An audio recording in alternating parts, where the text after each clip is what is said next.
Assalamualaikum warahmatullahi wabarakatuh. Perkenalkan, nama saya Revita Pradesa Dewi dengan akhir NIM 109 Program Studi Hukum Keluarga kelas HKC. Video ini dibuat untuk memenuhi penilaian ujian akhir semester mata kuliah studi Islam dengan dosen pengampu Profesor Dr. Rusli SAG MSOC SC.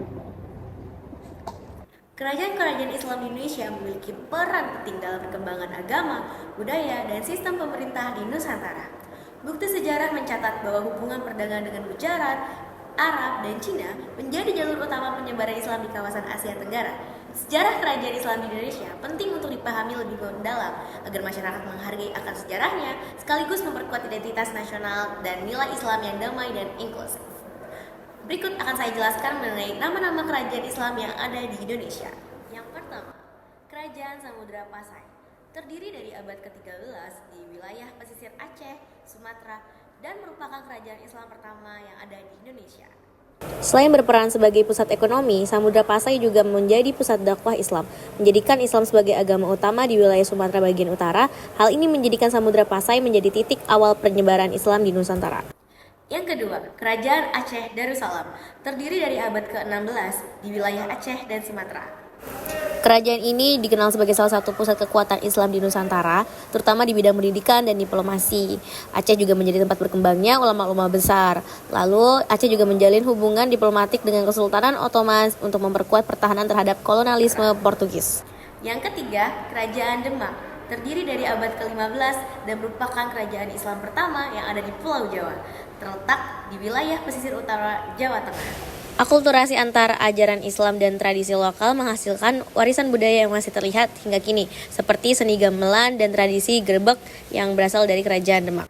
Yang keempat, Kerajaan Cirebon, terdiri dari abad ke-15 di wilayah Jawa Barat dan berperan sebagai pusat dakwah Islam di wilayah pesisir utara Jawa.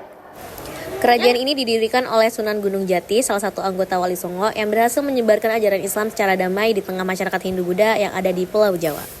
Yang kelima, Kerajaan Banten, terdiri dari abad ke-16 di wilayah pesisir barat Jawa.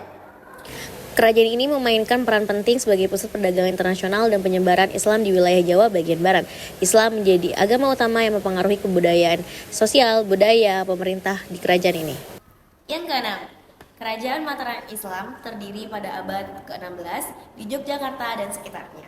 Salah satu kontribusi besar Mataram Islam adalah pengembangan seni dan budaya yang memadukan elemen Islam dengan tradisi Jawa, seperti arsitektur masjid kuno dan sastra Islam yang berada di wilayah tersebut. Yang ketujuh, Kerajaan Ternate dan Tidore berdiri sejak abad ke-13 di wilayah Maluku. Di kerajaan ini menjadi pelopor penyebaran Islam di wilayah Indonesia bagian timur. Islam masuk ke Maluku melalui proses perdagangan dan kemudian diadopsi oleh masyarakat setempat sebagai bagian dari identitas budaya mereka. Terakhir ada Gorontalo. Ini adalah kerajaan yang menjadi pusat dakwah Islam di Sulawesi dan sekitarnya.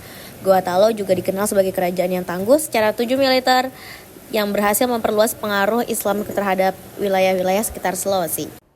Setelah kita mengetahui kerajaan-kerajaan Islam di Indonesia itu apa saja, lalu kita akan membahas tentang pengaruh utama yang ditinggalkan oleh kerajaan Islam terhadap masyarakat yang ada di Indonesia. Yang pertama, penyebaran agama Islam. Kerajaan-kerajaan Islam seperti Kesultanan Demak, Aceh, dan Mataram memainkan peran penting dalam penyebaran agama Islam di berbagai wilayah di Indonesia. Melalui dakwah yang dilakukan oleh para ulama dan pemimpin kerajaan, banyak masyarakat yang beralih memeluk agama Islam, baik di wilayah pesisir maupun di pedalaman. Contohnya, Kesultanan Demak merupakan kerajaan Islam pertama di Jawa yang berperan dalam penyebaran Islam di berbagai wilayah di Pulau Jawa melalui kegiatan dakwahnya yang dipimpin oleh Wali Songo. Yang kedua, pembentukan sistem pendidikan Islam. Banyak sekali kerajaan Islam mendirikan lembaga pendidikan seperti pesantren dan pondok-pondok lainnya untuk mengajarkan agama Islam dan ilmu pengetahuan lainnya, dan ini membuka akses pendidikan yang lebih luas kepada masyarakat terutama di bidang agama, hukum, dan bahasa Arab. Contohnya di Aceh, Kesultanan Aceh dikenal sebagai pusat pendidikan Islam yang mendirikan berbagai pesantren yang melahirkan ulama-ulama besar. Begitu juga dengan Kesultanan Demak yang turut berperan dalam pendidikan agama di Pulau Jawa.